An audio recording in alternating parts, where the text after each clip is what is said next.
Hey, what's up guys? John here. San Francisco, the most expensive city in the country, in America. Number one most expensive city. Rents have just dropped 31%. So imagine that you started in a studio apartment lease in the beginning of this year, and that lease was $3,000 per month. Now, in the current economic environment, that's $2,000 a month. I think that the rent reductions have just started, and I think we're going to see a massive correction in the next 6 months. I wouldn't be surprised to see another 20 or 30% reduction in rent to where we're getting $1,500 per month one bedrooms. Sounds crazy, but this is where we're going. And I'm going to support the evidence here in this video. And I'm going to share some testimonials why people are leaving. And even U-Haul is increasing their rates if you want to leave California. That's how much demand there is to get out, and especially in these expensive areas like San Francisco. So please hit that like button, drop your comments below, hit the subscribe button, and let's begin. Now, San Francisco is a really cool city, very vibrant, bunch of unique personalities, high-paying jobs, a ton of opportunity, live shows nearly every single day, and just a really cool place to see the sights and spend some time. And people move there from all over the world. Well, at least they did before the pandemic. Now, with all that closed, people scratch their head and say, why am I going to pay all this money when I can't enjoy any of this? So people are leaving in droves.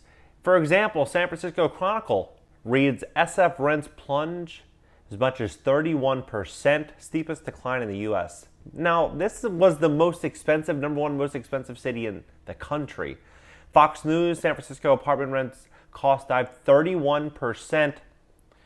This doesn't stop right there. Just because rents drop, most people are going to say, well, rents are too expensive there in the first place. Fully agree. I fully agree.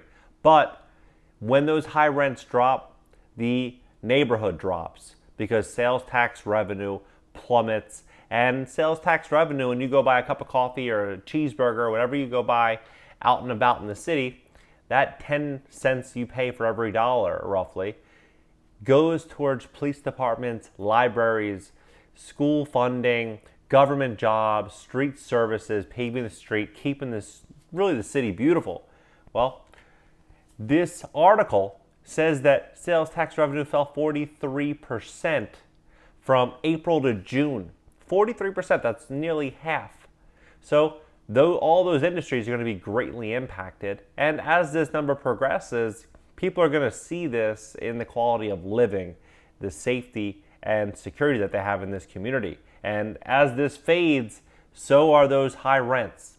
And I think this is going to lead to a wave of foreclosures, especially for landlords, property owners, and investors. If one city needs street services, people to actually go out there and clean up, it won't be New York. I mean, New York, yeah, they have rats the size of small dogs, and there's trash everywhere now. But San Francisco is a living toilet. Many consider this a living toilet because people literally treat it as such. There's homeless people, people with mental disabilities that just pull their pants down and poop all over the city. It's disgusting. It really is. I mean, we were there many, many months ago. And when I say we, it was me and my wife, my son. And when we were there, we left a really nice hotel. We were walking down the Fisherman's Wharf, and we get to a busy intersection. I mean, crowded. It was packed.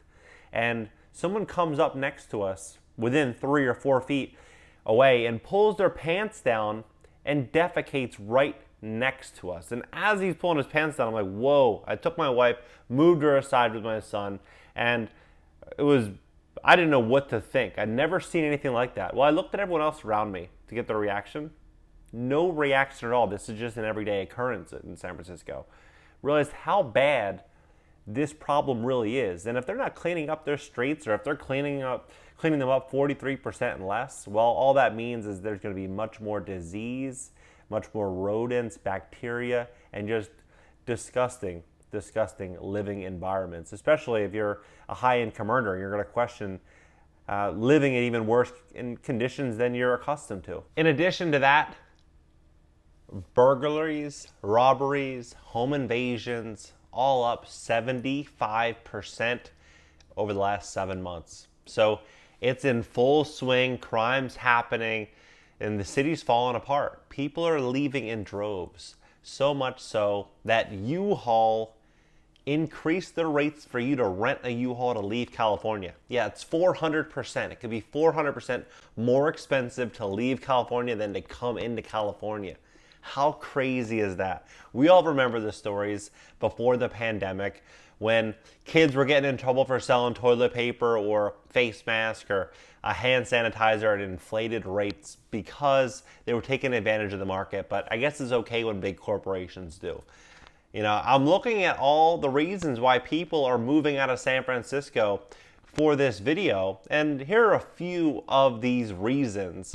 Number one is I moved to Houston, Texas from San Francisco 2 weeks ago. I got a promotion at work at a new company, and it's a technology I've always been passionate about. Moving to Houston from San Fran allows me to have a higher quality of life here due to the lower cost of living, higher income for my promotion, closer to family. San Francisco to Santa Barbara, I'm moving because most of the things I love about living in the city are closed indefinitely due to the pandemic. Live music, art galleries, bars. Without these options, the pace of the city really changes. And then you have San Fran to Portland, Oregon. This decision has been years in the making. And I'm sure a lot of people are on that same page where they're just struggling financially to really afford to live in that city. And now as everything is kind of unraveling, people are seeing this as an option to get out of there. You know, but we did not have the opportunity to leave until my husband recently accepted a new job where he can work remotely. This is going to just turn into such a huge trend, working remotely. We bought a house and are moving to Portland, Oregon on July 1st. We wanted to buy a house that we would be happy to live in for decades. And that's just not possible in the Bay Area within our budget, even as well-paid professionals.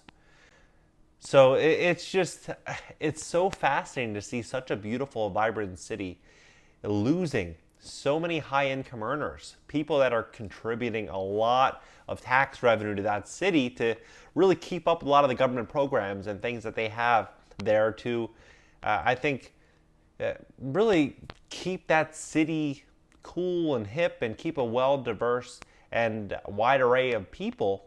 You know, that's all going to fade away because without all this high income and high tax revenue-driven consumers, it's going to be just too hard to support all these programs, I'd imagine. So big problems coming for San Francisco.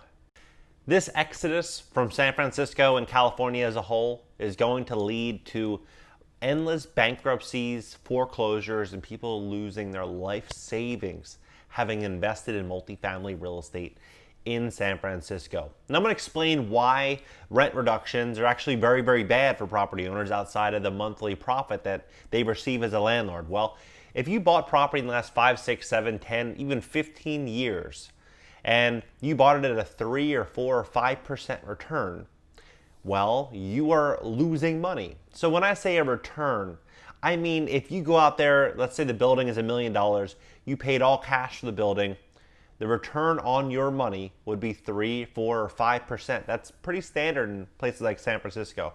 Well, it's very uncommon that people put all cash on the deal. They'll put 30 or 40% out of their own pocket, and then they'll get a loan for the rest. So as they get that loan for the rest, they use this as a vehicle for them to build long-term wealth and security. And when they go to an expensive market like San Francisco, it's implied that they're going to get a great return because rent growth has been consistent for a very long time. Well, with a 31% reduction in rents, that is going to nearly bankrupt everyone that owns property there because they can't reduce rents at 31% because they literally bought it at a 3, 4, 5, 6% total gross return. So if they drop it 31%, it means they're losing 25%. And if they do that across 100 doors or 10 doors or 5 doors, well, you would need deep pockets or deep streams of income coming in from a variety of other sources that are going to allow you to weather that storm for 3, 4, 5, 10, 15, maybe 20 years. Who knows how long? As this new normal kind of encompasses our everyday lives, this is going to greatly impact the necessity to be in a place like San Francisco. So Who knows how long it's going to take, but what I do know is that if you do live in that area, you really like the area, and you don't care about everything that I just mentioned, well, I think that it could be a great time for you to buy in the not so distant future. And the number one thing you want to do now is learn the market. Make sure your credit is in par, really on par, 720 or better, and you have the cash and the qualifications to go ahead and buy. If you don't know if you're qualified, simply call a mortgage broker, talk to a mortgage broker. They'll give you the advice for free, and get ready, because I think it's going to be buying season very, very soon. I personally just see a ton of opportunity coming right around the bend, and I'm really excited. I'm really looking forward to it. So that being said, if you're going to buy your first deal in this crash, smash that like button for us, and drop your comments below. I'll always respond to you guys. Hit the subscribe button, and don't forget to hit the bell, and I'll see you guys in the next video.